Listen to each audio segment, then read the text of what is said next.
Hello and welcome to this week's Glasstire Top Five. It is the week of May 2nd, 2019. I'm Brandon Zech, I'm Christina Rees. and we are counting down the top five art events happening in Texas. We have a really good list for you this week, and we're just going to jump right in with number five. Number five on our list this week is John Robert Kraft. It's called the Southwest Zen Garden and Tequila Bar.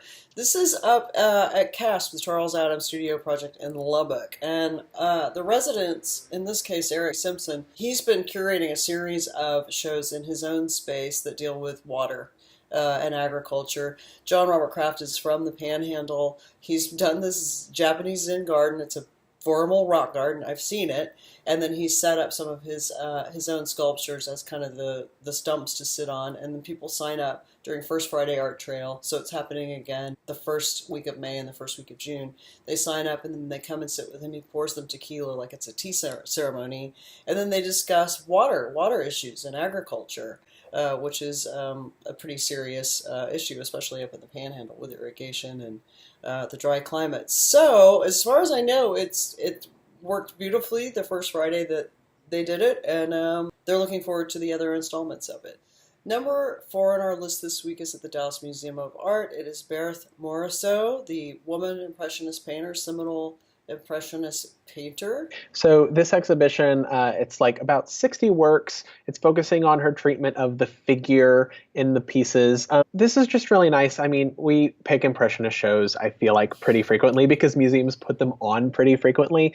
But at the same time, whenever you get to see a really good one, there is a reason museums put them on frequently. These are some of the first modern artists. So this show, I think it's one of her first big solo presentations in the U.S. in quite a while. Yeah, since 1987. It's been a long time. So that's another reason to get out to it. It's up through the end of this month, May 26th, at the Dallas Museum of Art. So you have a little bit of time. So go see it. Number three this week is in Marfa. It is CineMarfa, the annual film festival that happens in Marfa. This year it runs from May 2nd, which is today, Thursday, through the 5th, which is Sunday. We pick CineMarfa pretty frequently. Christina, you're going to be out there this year. I love CineMarfa. I went just for the first time last year. Now, Peter Lucas has been out there for us before. David Hollander and Jennifer Lane are the ones who curate this absolutely amazing little gem of a film festival. They started it in 2011.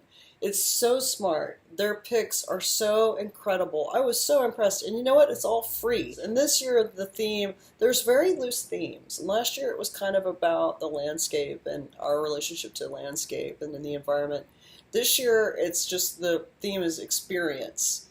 They're showing some great stuff. They've got some excellent guests. I just can't stress to you how smart this film festival is. It is absolutely a treasure that we have in Marfa, Texas.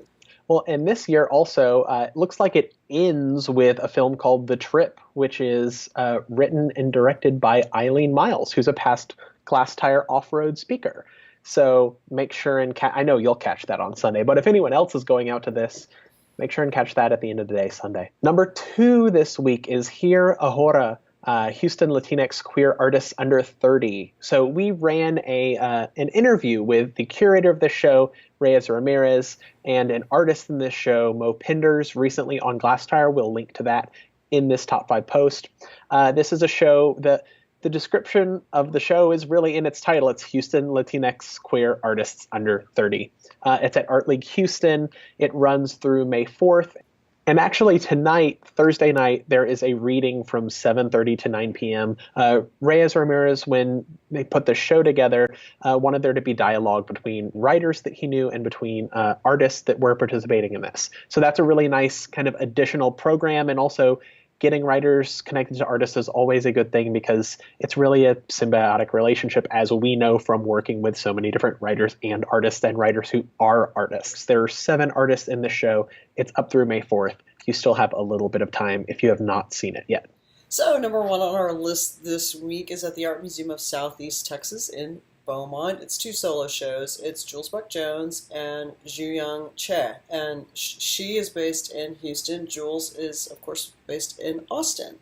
So these are two exhibitions that are, again, part of the amazing program of the Art Museum of Southeast Texas. Solo shows by deserving Texas artists seems to have kind of been a theme, and looking at their upcoming program is continuing to be a theme.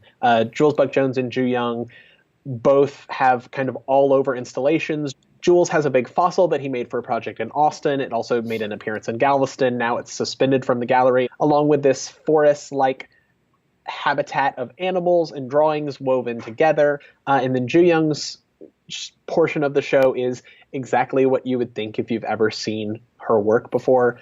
This big, soft sculpture installation, some paintings, and I think best of all, I love her videos. They're a little Sesame Street, a little fantasy, backed by green screen, funny. They include songs. They include a narrative kind of storyline of all about this universe that she's created called the Cosmic Womb. So all of this to say, these are two shows that are definitely worth the drive to Beaumont, wherever you are. If you're in Houston, it's not that far. They're only up through June 2nd. So this is, you got a month left, but you got to make some time, and these are worth seeing.